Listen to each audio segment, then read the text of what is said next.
Hi friends, నా పేరు కృష్ణ, మీ రిజిస్టర్డ్ మ్యూచువల్ ఫండ్ అడ్వైజర్. ఈ ఛానల్లో మనం money management, investing, mutual funds, SIPs గురించి సింపుల్ లాంగ్వేజ్లో మాట్లాడుకుందాం. Let's start today's topic. So ఈరోజు మన టాపిక్ వచ్చి why should every one invest. అందరు ఎందుకు ఇన్వెస్ట్ చేయాలి అనే దాని గురించి మనం డీటెయిల్గా మాట్లాడుకుందాం. ఫస్ట్ మీరు మొదటిగా చూసారంటే ఇన్ఫ్లేషన్ని బీట్ చేయడం చాలా ఇంపార్టెంట్. సో అసలు ఇన్ఫ్లేషన్ అంటే ఏంటండి? ఒకప్పుడు రూపాయికి వచ్చే వస్తువు ఇప్పుడు 10 రూపాయలు అవ్వడం ఇన్ఫ్లేషన్. సో ఈ ఇన్ఫ్లేషన్ని బీట్ చేయడం very important for every one. ఇండియాలో మీరు చూసుకున్నట్టయితే ఫుడ్, ఫ్యూయల్, ఎడ్యుకేషన్ మరియు హెల్త్ కేర్ ఖర్చులు రోజు రోజుకి పెరిగిపోతున్నాయి. సో మీ డబ్బు సేవింగ్ అకౌంట్లో మాత్రమే ఉంటే దాని వాల్యూ కాలక్రమేణా తగ్గిపోతుంది. రెండవది అచీవింగ్ లైఫ్ గోల్స్. అంటే లైఫ్ గోల్స్ అచీవ్ చేయడానికి మనం ఇన్వెస్ట్మెంట్ చేయాలి. ఇవి ఎలా ఉండొచ్చు అంటే అండి, పిల్లల ఎడ్యుకేషన్ అయినా, ఇల్లు కొనడం అయినా, బిజినెస్ స్టార్ట్ చేయడం అయినా, లేదా కంఫర్టబుల్ ఎర్లీ రిటైర్మెంట్ ప్లాన్ చేసుకోవాలన్నా కానీ మనం ఇన్వెస్ట్మెంట్ చేస్తూ ఉండాలి. చివరిగా financial security. Smart investment decisions మీ ఫ్యామిలీ ఫ్యూచర్ని సెక్యూర్ చేస్తాయి, ఎమర్జెన్సీస్ని ఫేస్ చేయడానికి కాన్ఫిడెన్స్ ఇస్తాయి, మైండ్కి పీస్ని కూడా ఇస్తాయి. So financial security is very important. ఒకవేళ జాబ్ పోయినా కూడా అలాంటి టైంలో మీ ఇన్వెస్ట్మెంట్ మిమ్మల్ని ఆదుకుంటాయి. ఇట్లాంటి సిచ్యువేషన్లో గుర్తుంచుకోండి, ఇన్వెస్టింగ్ అనేది రిచ్ వాళ్ళకి మాత్రమే కాదు, సెక్యూర్ మరియు బెటర్ ఫ్యూచర్ కోరుకునే ప్రతి ఒక్కరికి అవసరం. ఇప్పుడు మనం కమోడిటీ ప్రైస్ ఎలా మారింది 1990 నుంచి 2025 వరకు మనం చూద్దామండి. ఈ చార్ట్ని ఒకసారి జాగ్రత్తగా చూడండి. మనకి కమోడిటీ ప్రైసెస్ ఎలా ఇన్ఫ్లేట్ అయినాయి అనేది క్లియర్గా కనిపిస్తుంది. దయచేసి గమనించండి, ఈ వాల్యూస్ అన్నీ మనకి ఐఎన్ఆర్లో ఉన్నాయి. మొదటిగా గోల్డ్తో స్టార్ట్ చేస్తే, which is our favourite asset. మీరు చూసారంటే గోల్డ్ వాల్యూ 1990లో 3200 ఉండేది, అది ఇప్పుడు 1,20,000 పైనే క్రాస్ అయింది రీసెంట్ టైమ్స్లో. పర్సంటేజ్లో చూసుకుంటే మనకిది 10.5% ఇన్ఫ్లేషన్తో గ్రో అయిందండి. లైక్వైజ్ పెట్రోల్ మీరు చూస్తే 9 రూపీస్ ఉండేదండి 1990లో, ఇప్పుడు 94.35 రూపీస్ ఉంది. సో ఇంచుమించు 6.67% ఇన్ఫ్లేషన్తో గ్రో అయింది. ఇంకా మన ఏపీ తెలంగాణ రేట్స్ చూసుకుంటే మీరు పెట్రోల్ అండ్ డీజిల్ ప్రైస్ ఇంకా ఎక్కువ ఉన్నాయి, ఓవర్ 105 ఉన్నాయి. సో ఇన్ఫ్లేషన్ టెక్నికల్లీ ఇంకా ఎక్కువ ఉంటుంది. డీజిల్ కూడా అంతే అండి. డీజిల్ 4 రూపీ 8 పైస్ ఉండేది 90 రూపీస్ వరకు పెరిగింది. That's around 9.24% of inflation rate. And lastly milk మీరు చూసుకున్నారంటే, which is the essential product, మనకి ఆల్మోస్ట్ 6 రూపీస్ ఉండేదండి 1990లో, 2025 వచ్చేసరికి అది 72 రూపీస్ అయింది. ఇప్పుడు నేను ఒక ఇంపార్టెంట్ క్వశ్చన్ అడుగుతున్నానండి. మీ శాలరీ, మీ సేవింగ్స్ ఈ రేట్స్ కన్నా ఫాస్ట్గా పెరుగుతున్నాయా? అండ్ ఫ్యూచర్లో పెరుగుతాయని నమ్మకం మీకుందా? రియల్ టైంలో చెక్ చేసుకోండి. సో ఇన్ఫ్లేషన్ రోజు రోజుకి మీ మనీ వాల్యూని తినేస్తుంది. అందుకే ఇన్వెస్టింగ్ చేయాలి అందరూ. రైట్ ఇన్వెస్టింగ్ చేస్తే మీ డబ్బులు ఇన్ఫ్లేషన్ని బీట్ చేయడమే కాకుండా మీ ఫ్యూచర్ గోల్స్ రీచ్ అవ్వడానికి కూడా పాసిబుల్ అవుతుంది. గుర్తుంచుకోండి, ఇన్వెస్టింగ్ అనేది రిస్క్ కాదు, రిస్క్ అనేది ఇన్వెస్ట్ చేయలేకపోవడం. ఇవాళ స్టార్ట్ చేసిన చిన్న ఇన్వెస్ట్మెంట్ కూడా రేపు మీ లైఫ్ని సెక్యూర్ చేస్తుంది. ఇంకొక ఎగ్జాంపుల్ చూద్దామండి. ఆన్ ఏ హోల్ మనకి మంత్లీ ఎక్స్పెన్సెస్ ఇప్పుడున్న పాయింట్ ఆఫ్ టైంలో 60,000 రూపాయలు అనుకుందాం. అదేవిధంగా మనం 5 years తర్వాత ఇదే లైఫ్ స్టైల్తో, ఇదే ఎక్స్పెన్సెస్తో మనం కనుక బతికితే మన కాస్ట్ ఆఫ్ లివింగ్ వచ్చేసి 5 years తర్వాత పర్ మంత్కి 91,000 అవుతుంది. అదేవిధంగా 10 yearsకి చూసుకుంటే 1,44,000 అవుతుంది. And for 15 years 2,33,000. And for 20 years మీరు చూస్తే ఏకంగా 3,82,000 అవుతుందండి. ఇక్కడ నేను ఒక ఇంపార్టెంట్గా నేను చెప్పింది ఏంటంటే, మనమేమి మన లైఫ్ స్టైల్ అప్గ్రేడ్ చేసుకోవట్లేదు. మనం ఇప్పుడు ఎలాగ బతుకుతున్నామో అదే లైఫ్ స్టైల్తో ఉంటున్నాము. లైఫ్ స్టైల్ అప్గ్రేడ్ అంటే ఎగ్జాంపుల్ చెప్పాలంటే, ఇప్పుడు మనం హెల్త్ కోసం వాకింగ్ చేస్తామండి, బెటర్ హెల్త్ ఉండాలని చెప్పి వాకింగ్ చేస్తున్నాము. సో మనం ఇక్కడ ఏం పేమెంట్స్ చేయట్లేదు, లైక్ జిమ్ సబ్స్క్రిప్షన్ కానీ, యోగా సబ్స్క్రిప్షన్ కానీ ఏం లేకుండా ఫ్రీగా వాకింగ్ చేస్తున్నాము. మీరు ఇప్పుడు లైఫ్ స్టైల్ అప్గ్రేడ్ అంటే మీరు జిమ్కి వెళ్తారు, జిమ్కి సబ్స్క్రిప్షన్ పే చేయాలి, యోగాకి వెళ్తారు, యోగాకి సబ్స్క్రిప్షన్ పే చేయాలి. ఇది ఒక ఎగ్జాంపుల్. ఇక్కడ మనం ఏమీ అప్గ్రేడ్ చేయకుండా మనం ఇప్పుడు ఎట్లా బతుకుతున్నామో అవే ఎక్స్పెన్సెస్తో కనుక మనం బతికితే నెక్స్ట్ 20 yearsలో మన ఎక్స్పెన్సెస్ ఎలా పెరుగుతాయి అనేది ఒక ఇమేజ్లో మనకు కనపడుతుంది. సో ఇన్ఫ్లేషన్ సైలెంట్గా మీ ఫ్యూచర్ని ఎక్స్పెన్సివ్గా చేస్తుంది. అందుకే ఇన్వెస్టింగ్ ఆప్షనల్ కాదు, మ్యాండేటరీ. నెక్స్ట్, మీ డబ్బుల్ని ఇన్ఫ్లేషన్ ఎలా తినేస్తుందో చూద్దాం ఈ ఇమేజ్లో. మీరు 1990లో చూసుకుంటే 1 lakh మీ దగ్గర ఉన్నాయనుకోండి, ఇట్స్ లైక్ చాలా పెద్ద అమౌంట్ అది. బట్ మీరు ఇన్వెస్ట్ చేయకుండా అలా హోల్డ్ చేస్తే మీ దగ్గర స్టిల్ 1 lakh ఉంటుంది, కాకపోతే దాని వాల్యూ ఇయర్ ఆన్ ఇయర్ తగ్గుతూ వస్తుంది. సో ఈ ఎగ్జాంపుల్లో చూసారంటే మీరు 1 lakh అమౌంట్ మీరు ఇన్వెస్ట్ చేయకుండా మీ దగ్గర పెట్టుకుంటే ఆ 1 lakh గానే ఉంటుంది. బట్ 2000కి వచ్చేసరికి దాని రియల్ టైం వాల్యూ వచ్చేసి 50,800 adjusted to inflation. Like wise in 2011 24,151. 2025కి వచ్చేసరికి అది 9,000గా ఉంటుంది. ఇది మ్యాజిక్ కాదు ఫ్రెండ్స్, ఇది ఇన్ఫ్లేషన్ యొక్క రియాలిటీ.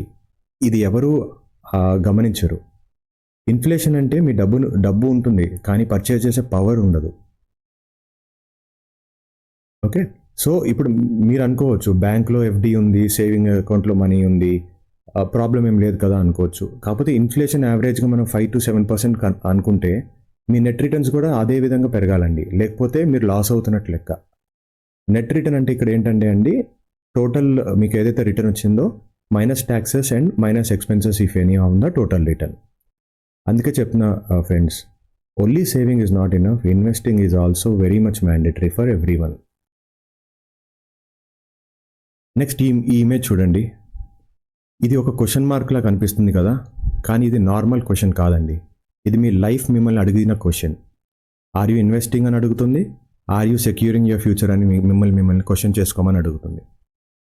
సో మీరు చూడండి, every person have his own goals అండి లైఫ్లో.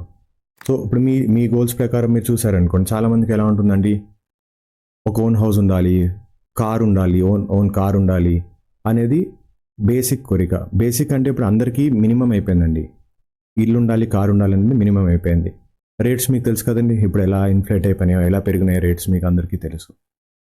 దానికోసం మీరు ప్లానింగ్ చేసుకుంటున్నారా అనేది చెక్ చేసుకోవాలి. Then business funding. Successful entrepreneur అవ్వాలని చాలామందికి కోరిక ఉంటుంది, ఐడియా ఉంటుంది, కరేజ్ ఉంటుంది, కానీ క్యాపిటల్ ఉండదు. క్యాపిటల్ 2 విధాలుగా, మీకు ఇన్వెస్ట్ చేసి బిజినెస్ నిలబెట్టడానికి కావాలి, లేదు మీరు జాబ్ నుంచి షిఫ్ట్ అవ్వాలన్నా కూడా ఒక 6 months ట్రాన్సిషన్ టైంలో మీ డైలీ నీడ్స్ని మీకు క్యాటర్ చేయడానికి కూడా కొంత అమౌంట్ కావాలి. సో బిజినెస్ ఫండింగ్ మీరు చేసుకోవాలి అనుకుంటే ఎవరి సపోర్ట్ లేకుండా ఇన్వెస్టింగ్ జర్నీ స్టార్ట్ చేస్తేనే పాసిబుల్ అవుతుంది. తర్వాత లైఫ్ స్టైల్ గోల్స్ అండి. ఇప్పుడు ఫ్యామిలీతో ట్రావెల్ చేయాలని అనుకుంటాము, కంఫర్ట్ లైఫ్, బిజినెస్ క్లాస్లో ట్రావెల్ చేయాలని కోరికలు ఉంటాయి మనకి, క్వాలిటీ టైం స్పెండ్ చేయాలి ఫ్యామిలీ, ఫ్రెండ్స్ అండ్ రిలేటివ్స్తో అనుకుంటాము. ఈ డ్రీమ్స్ అన్నీ మీకు మనీతో కనెక్ట్ అయి ఉంటాయండి. సో మీరు కాంట్రిబ్యూట్ చేస్తున్నారా మరి దీనికోసం చెక్ చేసుకోండి ఒకసారి. And then early retirement. ఒకప్పుడు మనకి ఈ రిటైర్మెంట్ అంటే 60 years అండి, కానీ ఇప్పుడు 50 yearsకే చాలామంది జాబ్ మానేసి ఎర్లీ రిటైర్మెంట్ తీసుకుందాం అనే దీంట్లో ఉన్నారు.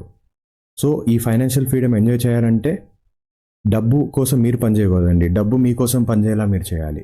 డబ్బు మీకోసం పనిచేయాలంటే మీరు as soon as possible investment journey start చేయాలి. ఇప్పుడు ఇన్వెస్ట్మెంట్ జర్నీ స్టార్ట్ చేస్తేనే మీ డబ్బు మీకోసం పనిచేస్తుంటుంది మీ రిటైర్మెంట్ టైంలో. And one more thing, marriage అండి. ఇప్పుడు పిల్లలు మ్యారేజ్ చేయాల్సి వస్తుంది. మ్యారేజ్ అంటే హ్యాపీనెస్ మాత్రమే కాదండి, బిగ్ ఫైనాన్షియల్ రెస్పాన్సిబిలిటీ కూడా. అందుకోసం ఏమైనా ప్లాన్ చేస్తున్నారా మీరు, అది కూడా ప్లాన్ చేసుకోవాలి. And then higher education of children. So no compromise అండి, ఇదైతే నో కాంప్రమైజ్. మనం పిల్లలకి ఇవ్వగలిగిన బెస్ట్ గిఫ్ట్ వచ్చేసి హైయర్ ఎడ్యుకేషన్. సో పిల్లల ఫ్యూచర్ సెక్యూర్ ఉండాలని మీ పేరెంట్స్ మీకు చేసినట్టు మీరు మీ కిడ్స్కి చేయాలి కదా, అది కూడా ఇంపార్టెంట్ థింగ్ అండి to take in to consideration. Only salary సంపాదించడం ఇనఫ్ కాదు, ఓన్లీ సేవింగ్ బ్యాంక్లో డబ్బులు పెట్టడం కూడా ఇనఫ్ కాదు. గోల్డ్ బేస్ ఇన్వెస్టింగ్ చేయాలి. గోల్ బేస్ ఇన్వెస్టింగ్ అంటే ఇప్పుడు ఇవన్నీ గోల్స్ అండి, ఒక్కొక్క గోల్కి ఒక్కొక్క ఇన్వెస్టింగ్ స్టైల్ ఉంటుంది. సో అవన్నీ అసిస్ట్ చేయడానికి నాలాంటి అడ్వైజర్స్ మీకు అవసరం. అండ్ ఎస్ఐపితో స్మాల్గా ఇన్వెస్ట్మెంట్ జర్నీ స్టార్ట్ చేయాలి. టైం మీ సైడ్ ఉండేలా మీరు పెట్టుకోవాలి. టైంతో పాటు మీరు పరిగెట్టకూడదండి, మీరు టైంని కంట్రోల్ చేయగలగాలి. సో ఇవన్నీ ఎలా పాసిబుల్ అవుతాయి, మీరు investment journey as early as possible start చేస్తేనే పాసిబుల్ అవుతుంది. ఇక్కడ ఒక ఎగ్జాంపుల్ ఇచ్చాను చూడండి. మీకు ఒకప్పుడు హైయర్ ఎడ్యుకేషన్ పీజీ చేయాలంటే 8 లక్షల్లో అయిపోయింది 2015లో. 2025లో 15 lakh అయిపోయింది, డబల్ అయిపోయింది చూసారా 10 yearsలో. అదేవిధంగా 2035లో చూసుకుంటే మళ్ళీ డబల్ అయిపోతుంది. సో 30 లక్షలు కావాలి మినిమం. మ్యారేజ్ కూడా అదే అండి, 15 lakhతో ఒక మంచి మ్యారేజ్ చేసేవాళ్ళు 2015లో, 2025లో ఆల్మోస్ట్ 29,50,000 అయింది. 2035లో 50-60 lakhs అయిపోతుంది. సో ఇవన్నీ మనం చేయాలి అంటే you should start investing as early as possible. Goals without investments are just wishes అండి. సో మీ గోల్స్ని విషెస్ లాగానే ఉండాలనుకుంటున్నారా, లేదా గోల్స్ని అచీవ్ చేద్దాం అనుకుంటున్నారా? చెక్ చేసుకోండి. ఈ క్వశ్చన్ మార్క్ అదే అడుగుతుంది మిమ్మల్ని. అండ్ దెన్ ఎసెట్ క్లాస్ అండి. ఎసెట్ క్లాస్ ఎలా రిటర్న్స్ ఇచ్చాయి మనకి హిస్టారికల్ అనేది ఈ స్లైడ్లో తెలుసుకుందాం మనం. ఇక్కడ మీరు చూసారనుకోండి, సేవింగ్ అకౌంట్లో మీరు 4% ఇంట్రెస్ట్ రేటే వస్తుంది మీకు. ఓకే, ఇన్ఫ్లేషన్ వచ్చేసి మనకి 5.69% దగ్గర ఉంది. So net return post inflation వచ్చేసి రియల్ రిటర్న్ అంటారండి దీన్ని. రియల్ రిటర్న్ ఎంత అండి? నెగిటివ్. మీకు 4% పెరిగిందని మీరు అనుకుంటున్నారు, కాకపోతే ఇన్ఫ్లేషన్తో మనం అడ్జస్ట్ చేసుకుంటే యూఆర్ స్టిల్ ఇన్ నెగిటివ్ అండి. అలాగే బ్యాంక్ ఎఫ్డి చూసుకుంటే మీరు 7%, మీకు పాజిటివ్ 1.3% కనబడుతుంది. మళ్ళీ దీనిపైన మీకు ట్యాక్సెస్ ఇవన్నీ పడుతుంటాయి కదా, సో అది కన్సిడర్ చేసుకోవాలి. బ్యాంక్ ఎఫ్డి మీకు సేఫ్ అనిపిస్తుంది, కానీ గ్రోత్ చాలా స్లో ఉంటుంది. పీపీఎఫ్ చూసుకున్నారనుకోండి, PPF okay it's tax free, you get around 2.05% as a real return. However దీనికి ఏంటంటే మన గోల్స్కిను మన ఎక్స్పెన్సెస్కి దీన్ని వాడలేము, ఎందుకంటే లాక్ ఇన్ అండ్ రెస్ట్రిక్షన్స్ ఉంటాయి దీంట్లో విత్డ్రాల్ చేయాలంటే. అవసరం ఉన్నప్పుడు మనం పీపీఎఫ్ మొత్తం వాడుకోలేము కదా, there are restrictions on PPF withdrawals. And then gold మీరు చూసారంటే హిస్టారికల్గా మనకి 12%తో పెరిగింది. ఇన్ఫ్లేషన్ అడ్జస్టెడ్ చూసుకుంటే అరౌండ్ 5.97% ఉందండి. గోల్డ్ కన్సిస్టెంట్గా వెల్త్ క్రియేట్ చేయలేదు, ఒకసారి అప్ ఉంటుంది ఒకసారి డౌన్ ఉంటుంది. సో ఇది కన్సిస్టెన్సీ ఉండదండి గోల్డ్లో. And at the same time మనం గోల్డ్లో ఎలాగో ఇన్వెస్ట్ చేస్తాము, యాజ్ కన్జ్యూమ్ చేస్తాం కదండి. మన పేరెంట్స్ అనో లేకపోతే మన కిడ్స్ కానో వైఫ్ అనో అందరూ ఏం చేస్తారండి, ఆడవాళ్ళు మన దగ్గర అంతా గోల్డ్ కొంటూ ఉంటారు. So in a way you or indirectly investing in gold already. So అప్పుడు డైవర్సిఫై చేసుకోవాలంటే you should also start investing in equity. Gold and real estate ఎలాగో ఇన్వెస్ట్ చేస్తాం, ఇల్లు కోసం అని చెప్పేసి, మనం గోల్డ్ కన్జ్యూమ్ చేయడానికి అని చెప్పేసి వి ఇన్వెస్ట్. ఈక్విటీ కూడా మనం ఇన్వెస్ట్ చేసుకుంటే you will be well diversified. So equity విషయంకు మీరు వచ్చారంటే అన్ని అసెట్ క్లాసెస్ కంటే కూడా equity has really outperformed. హిస్టారికల్గా చూసుకుంటే యాక్టివ్ ఫండ్సే మనకి అరౌండ్ 13.25% ఇచ్చినాయండి. So your real return is around 7.16% post inflation. ఇక్కడ మీకు క్లియర్గా అర్థమైపోతుంది. మీకు డౌట్ రావచ్చు, ఇది మన ఈక్విటీ రిస్క్ కదండి అని చెప్పి. అవును, షార్ట్ టర్మ్లో అప్స్ అండ్ డౌన్స్ ఉంటాయి, ఈక్విటీ రిస్కే. కానీ లాంగ్ టర్మ్లో ఈ అప్స్ అండ్ డౌన్స్ వల్లనే మన ఎస్ఐపి చేయడం వల్ల you will get very good returns. And then ఇందాక స్లైడ్లో మీరు చూసారు కదండి, mutual funds has given you a better return. Equity అంటే మ్యూచువల్ ఫండ్స్ ద్వారా మనం ఈక్విటీలో ఇన్వెస్ట్ చేస్తున్నామని అర్థం.